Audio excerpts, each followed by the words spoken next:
guys, it is Friday, April 17th. It's about 4:45 p.m. I skipped yesterday's video. I just wasn't in the mood for making one. So it's time for another Saudi Arabia coronavirus update. So because there were 2 days that I was gone, that is, I didn't make the video yesterday, let's just go over just the numbers for yesterday. There were 518 more cases yesterday, a record-setting day. 59 more recoveries. The major cities were Jeddah, Riyadh, and Medina. And today, on Friday, April 17th, there were 762 more cases. So a big leap up relative to yesterday for another record-setting day of cases. We have in total now 7,142 confirmed coronavirus cases in Saudi Arabia. We got 59 more recoveries, bringing us to 1,049 total recoveries, and an unknown number of deaths.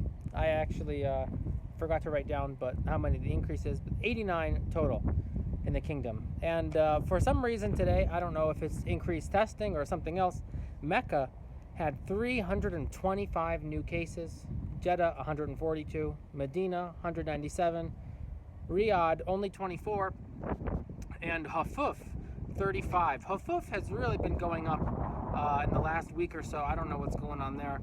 And one more case in Khamis, and there was one yesterday. So we are at, I don't know exactly what it is, about 35 cases, 40 cases here in Khamis Mushait.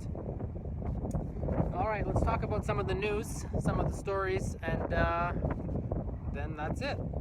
The Ministry of Health said most of the new cases are at crowded worker housing facilities. So that's pretty in line with what I said a few days ago. There are a lot of laborers from the so-called subcontinents who come to Saudi Arabia to make money and send back home. These are workers from Bangladesh, Pakistan, Ethiopia, India, a lot of Indians, Philippines, and so forth. And if they're not being a housekeeper, who might live inside the home or in an attached tiny little worker housing shack, a lot of these laborers, those are, the ones who build everything, they live like, I don't know, 6, 7, 8 guys to a room. And when you're on 24-hour lockdown, more or less, you spend a lot of time next to each other. And some of you go to the grocery store, you get coronavirus or wherever they're getting it, and they come back. Now all of a sudden, everyone in their housing has coronavirus. Yesterday, or 2 days ago maybe, Saudi Arabia flew 163 Pakistanis and 34 Bangladeshi pilgrims home. That was actually on Wednesday, so 2 days ago.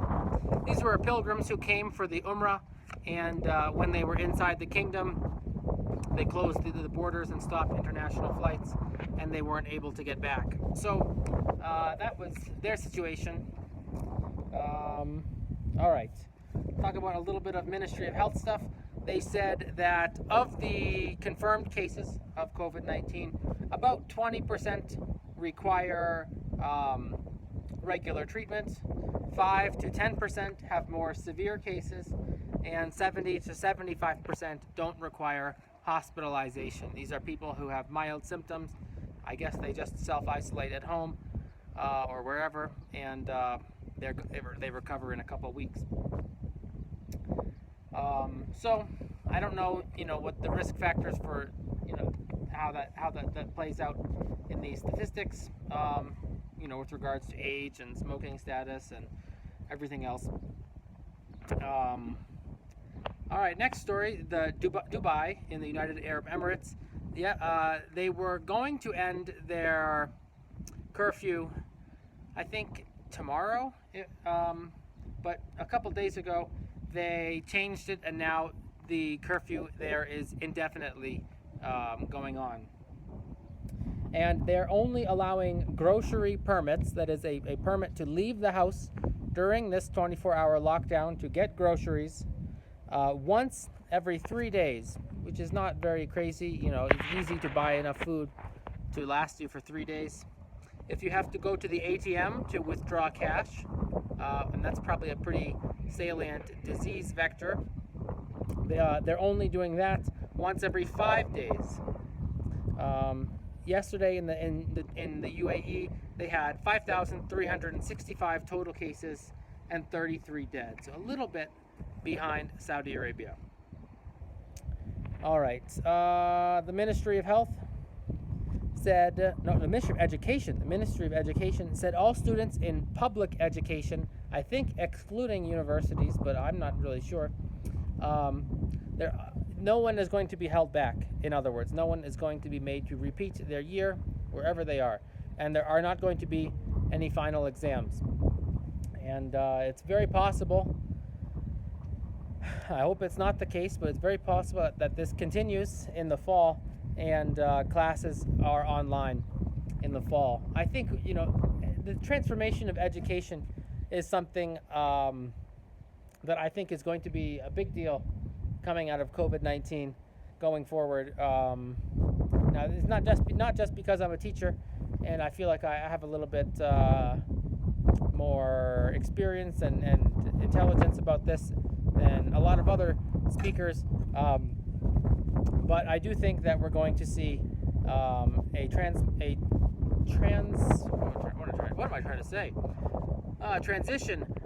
to more remote education, online classes, pre-recorded lectures, videos online, stuff like that. I mean, we've already seen it's been happening for a decade now already, and it's not good. I think, you know, it's great that a lot of useful videos on YouTube that I use to educate myself further, but it's not good for people of that young age when they don't really have the motivation to do anything and they don't want to come to the classes anyway.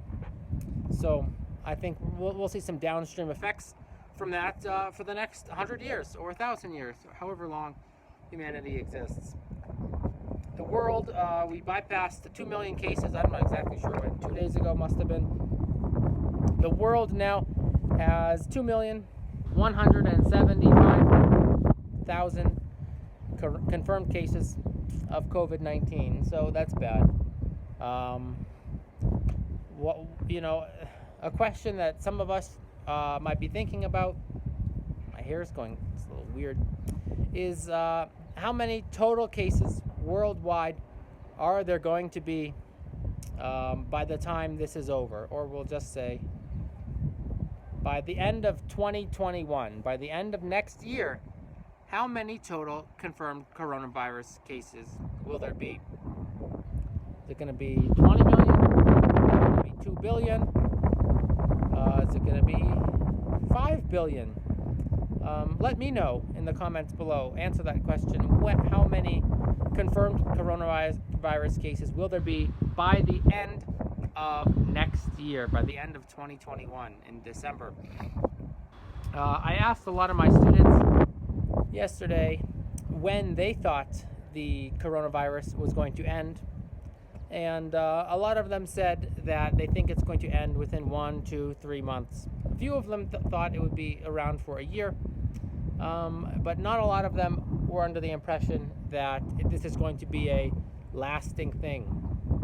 And I think they're wrong mostly. I think it's going to be a very long lasting thing. I think 3 years from now, you could be with some of your friends and one of them could start coughing, and then people are going to make jokes. Oh, does he have the coronavirus? But they're going to sort of be a little serious. There will be people who genuinely do get anxiety when they see someone coughing or sneezing or moving close to someone else, and I think that's not good for our society. But anyway, if you have any questions or comments that you want me to address in this video or in a future video or in the comments, whatever, please let me know in the comments below and I'll answer them probably. And in the next 48 hours or so. I think, going ahead, I skipped yesterday. Every once in a while, I'll probably be taking a day off from making these videos. Not that I have anything to do, since I'm pretty much done with teaching. Next week, there's a little bit of stuff going on, but this is pretty much the end. I still have another month, 4 weeks here. But there's just not a lot of news. I don't feel like making these videos some days. And that's pretty much all there is to it. So, thanks for watching, guys. Like, subscribe, and everything else.